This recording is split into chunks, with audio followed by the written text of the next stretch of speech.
Alright guys, see the Les Paul here today, so we're going to be talking about some rock and roll. We're going to do some Guns N' Roses, Sweet Child of Mine.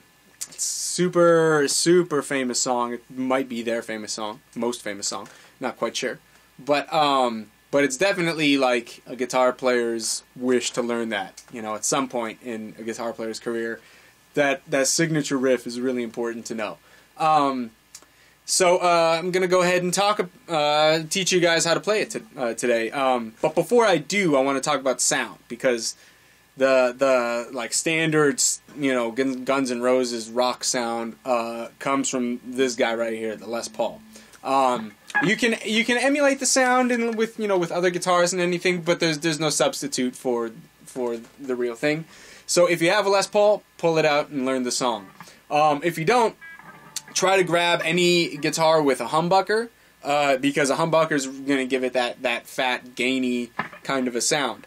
You want to use the neck selector and some sort of, you know, high gain distortion.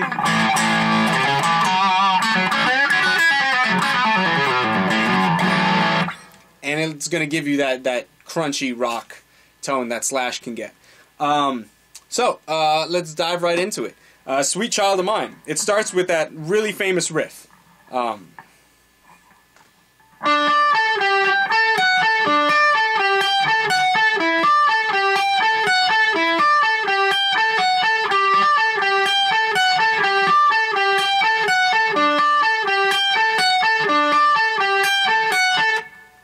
it goes on and on for like, I think, a minute or something like that in the intro.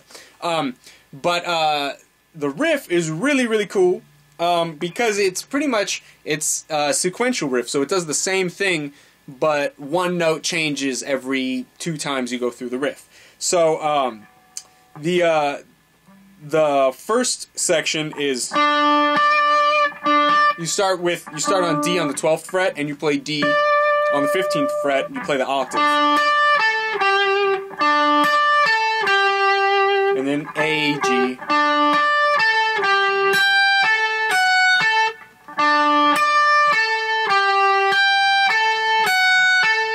Now what I'm doing, I'm not actually sure if Slash uses his pick for the whole thing or if he uses hybrid picking. I like to use hybrid picking whenever possible. It's just the style that I grew accustomed to playing. So the way I do it, I pluck the D with my pick, and then I grab the high D with my middle finger. And then I get those two with a pick, and then finger, pick, finger. So I get the high notes, the notes where you have to skip a string. I'm playing those with my middle finger of my right hand.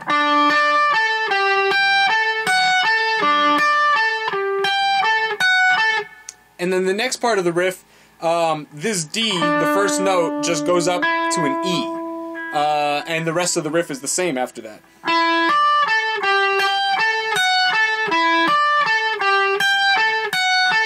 So really, you have this D, D,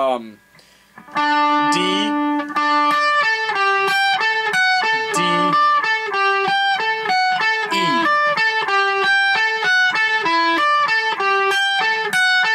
And it does the same thing again, but now your first note is G right here.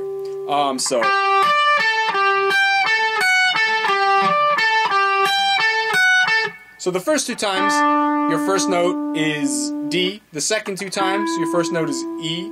And the third 2 times, your first note is G.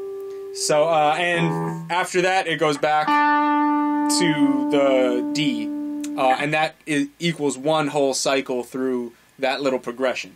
So once again, really slow, that whole thing.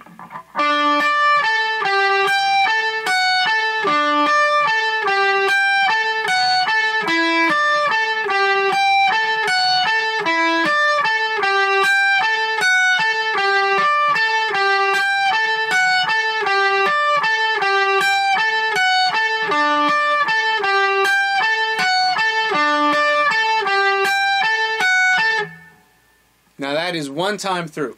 You're going to have to listen to the record and kind of figure out how many times that's played in the beginning. I don't know offhand exactly how many repetitions it is. But that's the whole lick for the intro right there. And from there, we go into the verse.